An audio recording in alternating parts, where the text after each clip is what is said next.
Well, here's a question for you that just piqued my interest. So I know it's probably a huge honor for an artist to choose one of your songs. But is it more so of an honor when an artist who is known as a songwriter and writes his own music actually selects a song of yours as well? Is it more of an honor, Absolutely, do you think? absolutely. I don't know if you've heard of a guy named Rory Feek. Of course, He absolutely. the Joey and Rory show they had on Yes. TV. Uber talented. He and I played a show together at the Bluebird back in '96, maybe. And then he went on to have a great career, and I knew of him as a great songwriter. And he actually recorded a song of mine on his last album called "Someone Is Me" that he and Tim Johnson had Yeah. produced on Kenny Rogers. No, he Great, produced great Blaine song. Larson.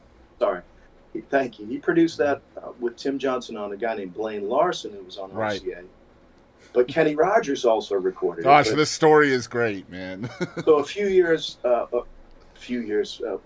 ago, I get an email from Rory, and we weren't really friendly. I don't know how he got my email even, but he said, "Hey, we just recorded a version of Someone Is Me," and you can find people can find it on YouTube. There's a live version of him doing it, and then it's on his whatever last recording project he did. So getting back to your point about yes, it it it is a little more fulfilling knowing that that person could have easily filled that spot on the album with one of their songs. Exactly. Uh, Right.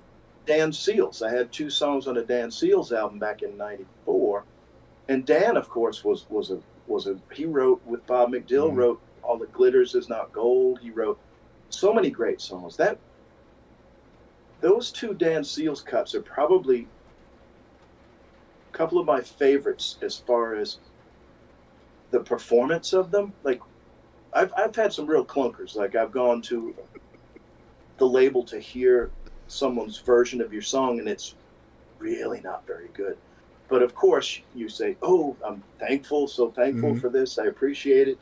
Uh, and I've got some interesting stories about that kind of stuff. But yeah, the answer to your initial question is a little bit, yeah, a little bit. But at the same time, hearing a voice like Kenny Rogers singing your song or uh, Randy Owen, I guess Randy Owen's written some really good songs in his day too. Absolutely. Yeah.